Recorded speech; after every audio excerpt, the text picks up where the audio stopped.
The following is a Drones and Robotics presentation for MMIS 6293 for Dr. Paige Rutner at Georgia College State University. Group 4's presenters are Sam Adams, Richard Catlin, Guillermo Ledezma, and Calvin Mapp. I am Richard Catlin, and the agenda for this presentation is as follows: introduction followed by advantages, disadvantages, costs and benefits, use cases, conclusion, and references. Robotics is the mechanical evolution of applied algorithms of intelligence. In its most primitive form, it is designed to translate kinetic outputs from a form of productivity, such as a hand or a mill, and replace it with a mechanical function which replicates this movement with minimal error, given the predictability of its repetition. Perhaps the most famous application of this, as robotics matured from a theoretical concept of a mechanical man in a Czech drama to actual output, was the replacement of automotive manufacturer functions with mechanized output. In its early days, robotic capital required direct input from a human user. However, as artificial intelligence matured and machine learning emerged, robotics has been able to a large extent, self-optimize these kinetic processes and function with varying degrees of human input, from fully piloted to minimal to no involvement in theory. The most cutting-edge examples of robotics allows an end user with technical training and interfacing, though not necessarily mastery of the code which enables these processes, to vary his or her degree of involvement. Colloquially, a vehicle which incorporates both a kinetic function, replacing output, and self-propulsion with the aforementioned varying degrees of input are called drones. While drones have often been referred to a joint Central Intelligence Agency United States Air Force endeavor which came to applied fruition at the turn of the 21st century in the form of remote piloted aircraft, or RPAs, which are at times inaccurately called unmanned aerial vehicles, or UAVs. The fact is, vehicles with remote to autonomous movement have existed for over a century. It has only been in recent history robotics combined with artificial intelligence and machine learning through military trial during the global war on terror have enabled this construct to initiate a conversation of civilian and remote application. Currently, drones may function underwater, on water, in the air, on the ground, or even in space, and may even transition between these domains. Military applications do remain the most applied use of these vehicles from a capital perspective, though the prospects of them being employed for civilian survey, logistics including delivery, and even transportation are well underway and moving from prototype to mainstream. In these examples, drones may be known by other names, such as driverless cars. Guillermo Ledezma will present advantages and disadvantages. Hi, I am Guillermo Ledezma, and I will be talking about advantages and disadvantages of drones. Let's start off with the advantages. Drones can be multi-fitted for different purposes. The different use case ranges from being used to deliver packages, help mop lost cultures in Mexico, help farmers analyze their crops, or used by the military. Drones capture data that can be far too dangerous to gather, such as navigating war zones or analyzing occurrences from above. The military uses drones because of their ability to do less collateral damage than manned vehicles used in air raids or even missiles. Thus, this allows military personnel to be out of the way of danger. In addition, police departments have also integrated drones into their workforce to minimize personal damage during operations. This multi-use promotes a safer environment for us humans where we cannot navigate on foot safely. The imagery a drone can capture and stream is another key point of their abilities. A lot of imagery drones are now using a good number of technology to capture images and data never captured before. This technology consists of LiDAR, multiple cameras, sonar, lasers, and even more. Commercial drones have less technology than military drones, but they still are pretty good at what they do. For instance, DJI is one of the most popular drone producers. It has allowed the movie industry to record shots never recorded before at a fraction of the cost. In addition, DJI also fits some of their drones for lane mapping and provide better results versus satellite images at times. Drones are not faced with cloudy days and do not have to wait for the right moment. This is an important characteristic because it has a lot of pilots to find those lost cultures, survey land, and capture images that would probably not be discovered. Drones can be used as an ad hoc solution for moments when there is a short window for capturing images and data depending on the weather. The third advantage is that the learning curve to pilot a drone has flattened more and more each year since the popularity has grown in the past years. Compared to military drones, it is much more manageable because you don't need immediate certifications to fly a commercial drone right now. You are able to connect it to your phone and in most cases, and then use autonomous navigation. On the other hand, drones in general are able to maneuver in tight spaces where terrain vehicles cannot access as easily.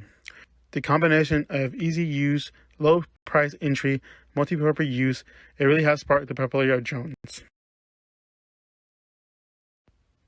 Now let's talk about the disadvantages of drones.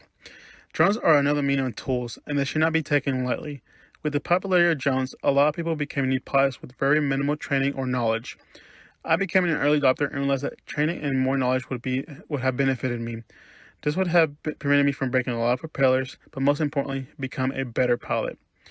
Irresponsible pilots have caused a lot of turmoil between air collisions and privacy. Air collisions can be fatal or cause harm to animals, people, or structures. There is no requirement for drone customers to be certified to fly drones, and mostly anyone can go purchase one without a certification. For instance, if the autonomous or crash avoidance system fails, this will make the drone uncontrollable. The pilot should know how to fly a drone manually and take control of the drone. On the other hand, drones have a hate and love relationship with people because of the privacy threat it poses. Drones have become very modular, and upgrading the camera is a popular modification. Pilots are able to outfit drones with zoom-in lenses or high-end camera glass. With the combination of upgraded modifications and the mobility of a drone, this allows for data to be collected without drawing much attention. It leads many Americans to fear that the Fourth Amendment is being violated. The second disadvantage is the relative cost it takes to buy and maintain a drone and the indirect damage to the environment. DJI's entry-level drones start at $450 and can go up from there. The price is affordable, but the pilot should consider the cost to buy extra propellers, batteries, and accessories for safekeeping. A bad propeller could cause unstable flights, and not having extra batteries can end an expedition very early.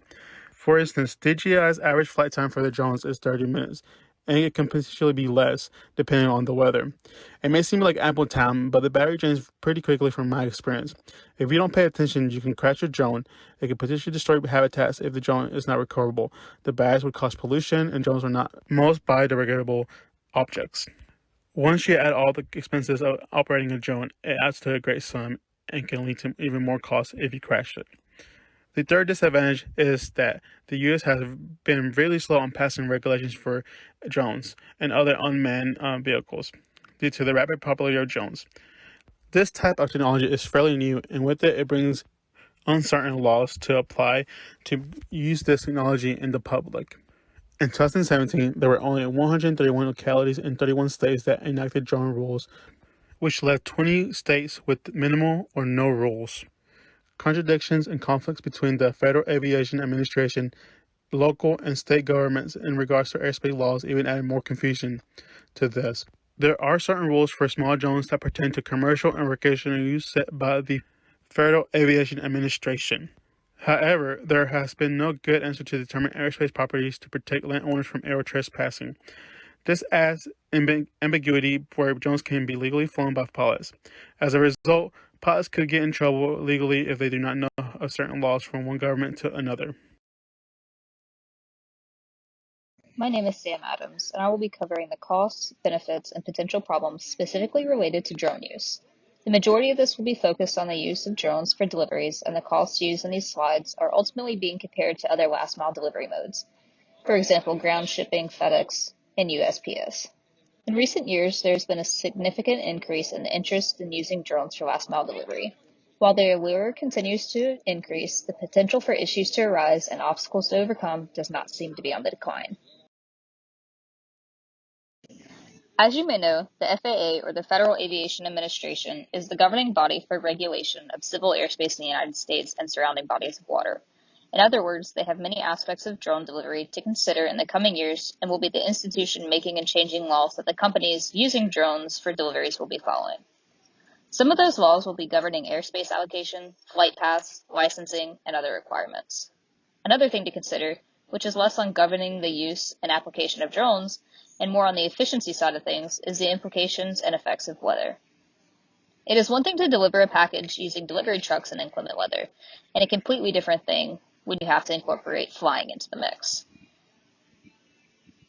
When you consider the implications of rain, snow, dust, or other weather-related incidents, they can impact visibility. The ability for deliveries to be completed can definitely be impacted, and not in a good way.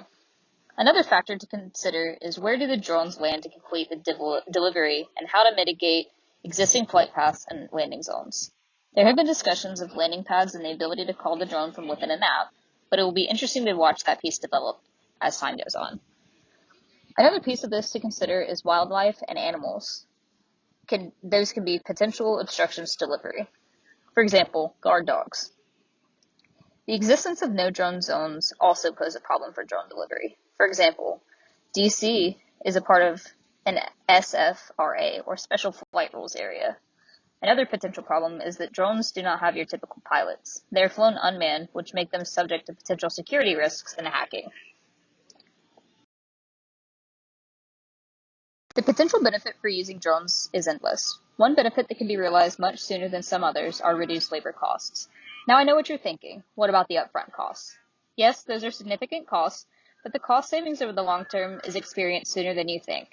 Another benefit is that drones require less launching and landing areas when compared to traditional manned aircrafts. UAVs, or unmanned aerial vehicles, are less expensive to operate and maintain. One of the reasons companies are spending so much on R&D or research and development is that when comparing the cost of drone deliveries to other modes of transportation, the costs are reduced. Finally, the above image shows the cost comparison of delivery costs by transportation mode from an analysis done by Deutsche Bank. This demonstrates or illustrates that the cost savings are very significant. I will be followed by Calvin Mapp, who will be covering our use cases. Calvin Mapp will present use cases.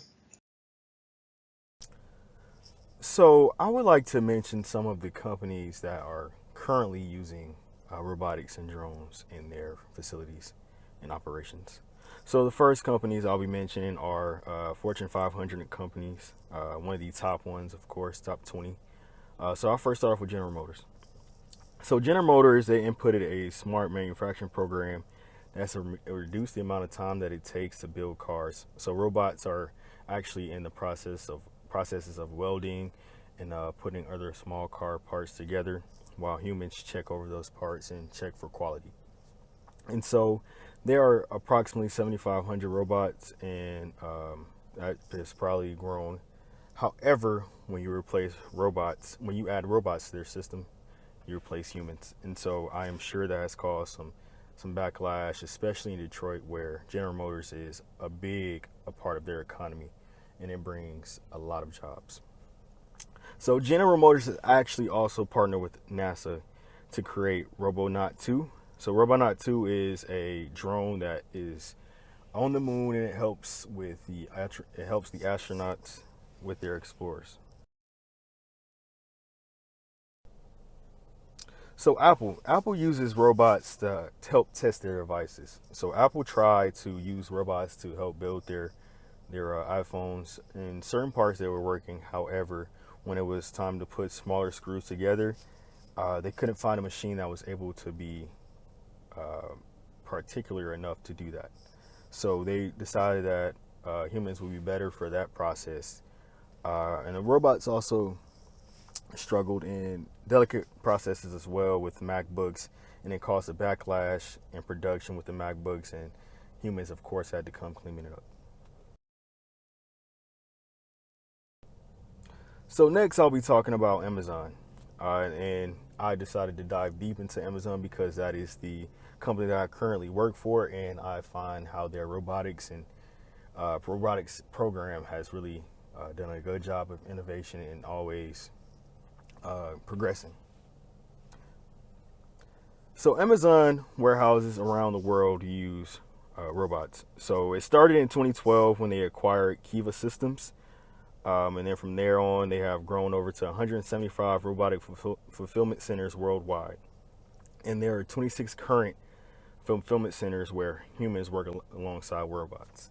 And one of them are actually in Atlanta. So if you ever have a chance to tour a facility, I know with the coronavirus pandemic, it has kind of been cease and desist, but hopefully when it opens up, you can have a chance to go explore.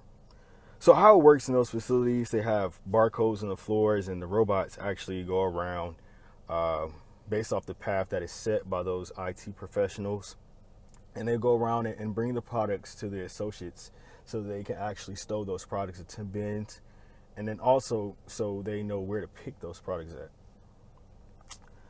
So Amazon actually is able to store 40% more inventory in those facilities.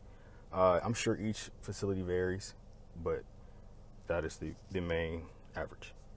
And robotic facilities have also added 300,000 more jobs globally. So that includes IT professionals, associates working with those robots, associates that are maintaining those, doing maintenance on those robots.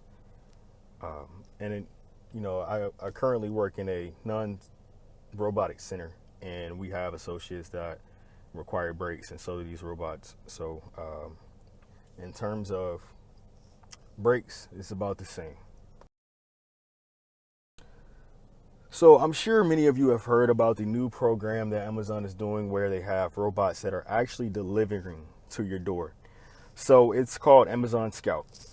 And it started in 2019, but Amazon decided to go ahead and roll it out due to the coronavirus pandemic because they wanted to limit human interaction. So it started off in a few small cities, and it has recently expanded operations to Atlanta, Georgia in July 2020. So you might be, if you do live in Atlanta, you might see some of those robots on your sidewalks. And robots actually have the ability to maneuver around objects like pets, pedestrians, and other objects on sidewalks, which is important because, you don't want to have a robot that is running into, humans or children even. And that could be a big liability to Amazon. And the robots are assisted by someone, by associate, I should say, and they are walking at a normal walking pace, so they have the ability to keep up. And this option is only for Prime members, so if you are just a regular Amazon customer, I'm sorry you don't have this option, but that might change sometime soon. So overall, I like to say that Amazon is a big company that is using robotics, and we are seeing how it has worked and how it hasn't worked. So I am interested to see how that changes over time. The advent of drone technology, like the advent of any military and/or industrial singularity, has not been without its share of controversy.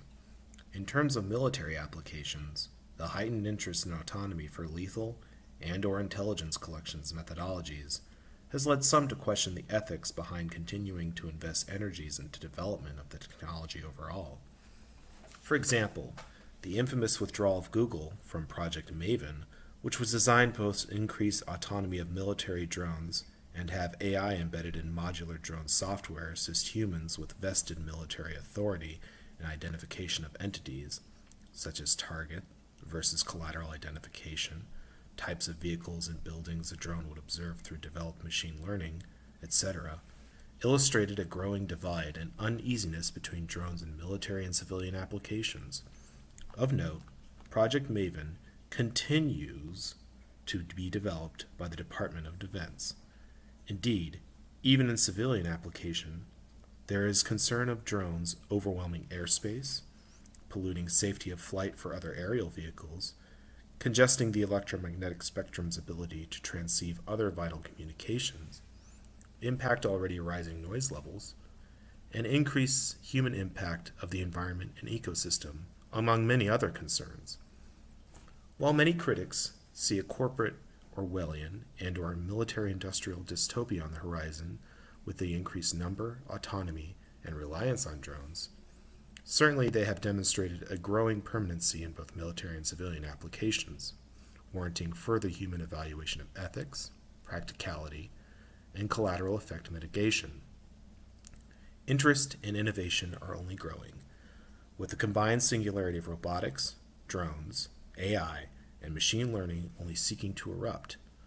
If organizations who employ these increasingly interconnected technologies expect human buy-in, global safety, and economic stability to be assured, they must involve themselves and as many as affected parties as possible in discussions of these ethical and control concerns. Thank you for your attention. For further reference, please see the listed sources.